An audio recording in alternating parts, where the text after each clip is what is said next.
Hey, what's up, everybody? So, today I had my first occupational therapy appointment, and I don't know what your doctor, will select, whether it be occupational therapy or physical therapy.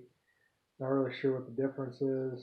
From my understanding, occupational therapy is more just getting back to doing like everyday stuff, getting mobility and use of the arm back or whatever the injury is back, and then physical therapy is kind of relearning how to do stuff. It's a lot more intensive.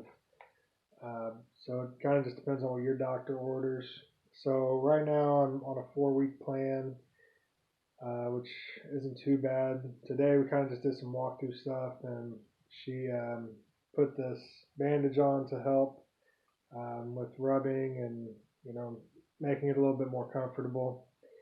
So basically, for the time being, I'm supposed to keep my arm, if I'm not doing my exercises, at 90 degrees locked in, and then the scar I'm supposed to massage 3 times a day for 3 to 5 minutes at a time.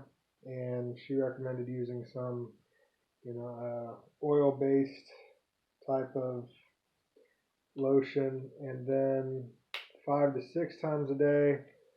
You're supposed to do passive flexion, 25 repetitions where you're using your good arm to straighten, and I'm in at 40 degrees. And then I take the brace off and I do flexion, so using the arm to, flex. Same thing, 5 to 6 times a day, 25 reps. And next week, she said we're going to start incorporating some pronation and supination, things like that.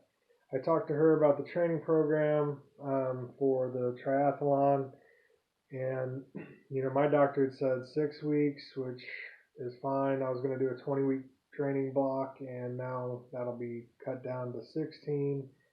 The first 2 weeks will kind of be a building phase, and then um, I'll have 14 weeks to really buckle down for the race, which is fine. I'm okay with that. It gives me a lot more time than I thought I might have to train, so that's all right. Still on zero weight, so I can't lift any weight at all with this arm. Can't use it for anything. It's just all about doing those exercises. And I can't even, I'm not supposed to really even have the brace straightened to just walk around and stuff. Now that might be different for you. My doctor is very conservative on the recovery. He'd rather go slow and steady, which I'm totally fine with. My left arm healed 12 weeks sooner than expected, so I'm hoping that my right arm is the same. And 6 to 8 weeks is, that's really not that long of a time.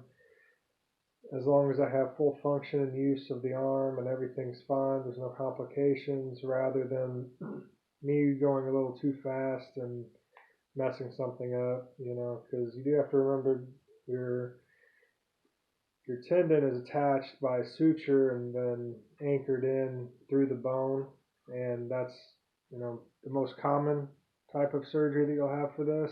There are other options, and realistically, the bone and everything is probably pretty closely fused. It's been almost 4 weeks from surgery to this point. Tuesday, I think, will be the 3 week mark, so I guess it's almost 3 weeks. And I do know he told me last time that the first 3 weeks is when you're most likely to rupture. So a week from Tuesday will be 4 weeks, and by then everything's probably pretty well fused and good to go. But I'd rather take the extra, few weeks to just do what my OT and my doctor said, and have a full, strong recovery rather than risking any injury or maybe having more pain in the future than I would if I do a slow recovery.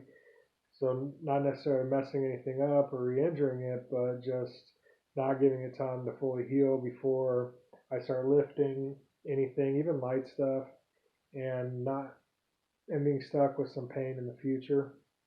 So, that's really your call, and what your doctor suggests and order might be totally different. It also depends on the severity of your injury, how soon after you get surgery and everything. So, I definitely recommend listening to your doctor, what they have to say, taking their recommendation, and, whatever their most conservative ideas for treatment, then go with that. That way you're more likely to have a better recovery. So I'll check back in probably this week. I've started incorporating some training back into my regimen, doing stationary bike, some strength training on the legs. So I'll fill you guys in on some of that as well. If you're finding these videos useful, let me know. Be sure to like, subscribe, follow or hit the notification bell. Let me know what topics with the distal bicep tendon you'd like more videos on or more information about, and I'll be sure to make a video for that and fill you in the best that I can with whatever knowledge I have, which isn't a lot. I'm not a doctor. I'm not a surgeon. I'm not a physical therapist or occupational therapist. But this is my second go around, so I've been through it twice now, and